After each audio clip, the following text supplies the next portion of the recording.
ইগা হুত আর বউ শখের হুত আর বউ দুঃখের হুত আর হুতরে আপনারা জানলে হারেন আর মনে আর বুকে ফিরে দেন আর মনে রয়েছে 4-5টা দিন আমি চোখে দেখি না আমার মনে আমি 2টা ভাত খাওয়া দিয়েছিলাম দুপুরে আর দেখা হয় না আপনারা কান্নে হারেন আর মনে আনি দেন। আমি দেশবাসীকে বলবো, আমার প্রধানমন্ত্রী তারেক সাহেবকে বলবো, আমার এমপি জনাব চেয়ারম্যান সাহেবকে, নুরুল আমিন চেয়ারম্যান সাহেবকে বলবো, আমার ছেলেকে আপনারা খুঁজে দেন। আপনাদের সহযোগিতা আমাদের এক কাম্য।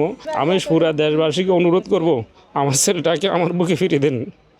আমার এটাই অনুরোধ, আপনারা সবাই আমাকে সহযোগিতা করেন। আমার একমাত্র ছেলে কোরআনে হাফেজ। থানায় অভিযোগ একটা করছি, তবে জিডি নিয়ে নাই, অভিযোগ নিছে।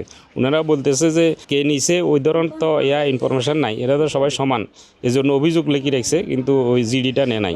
আপনাদের কাছে অনুরোধ, এঙ্গান নাতি কোন জায়গায় আছে, কন্ডে আছে, আমরা তালাশ করি, খোঁজ করি, নাতি বুকে আনি দিবেন।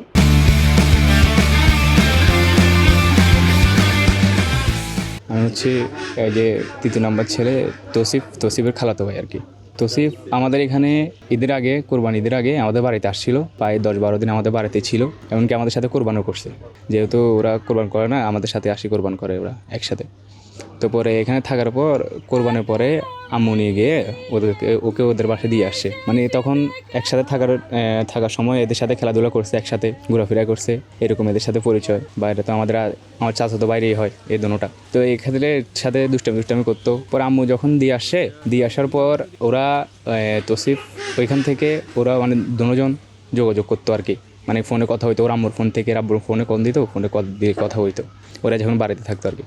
তো পরে ওই আম্মু যখন দিয়ে আসার পর একদিন পর থেকেই মানে এরা 2জন আর ও 1জন, মানে 3জনকে খুঁজে পাওয়া যাইতেছে না। এখন আমরা কোনো ক্লু পাইতেছি না, এবং কি ওদের কাছে ওরা যেহেতু ছোটো মানুষ, যেহেতু সবারই আপনার 10 থেকে 15 বছরের মধ্যে বয়স, ওদের কাছে কোনো ফোন নেই বা যোগাযোগ করার মতো কোনো ওয়ে নেই। এরা এখন মানে বের হওয়ার পর থেকে আমরা এখনও পর্যন্ত আজকে 3 দিন চলতেছে রানিং, আমরা এখনও পর্যন্ত কোনো খোঁজ খবরই পাই নাই, কোনো যোগাযোগই পাই নাই।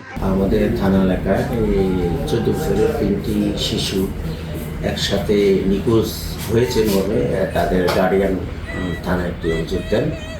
তো সেই অভিযোগ পেয়ে আমি আমার সার্কেল মহোদয়ের দিক নির্দেশনা মোতাবেক সাব ইন্সপেক্টর চ্যানেলকে এটা দায়িত্ব দিই, এবং সে নিরলসভাবে কাজ করছে এবং আমাদের ঊর্ধ্বতন কর্তৃপক্ষ এটাকে মনিটরিং করতেছে।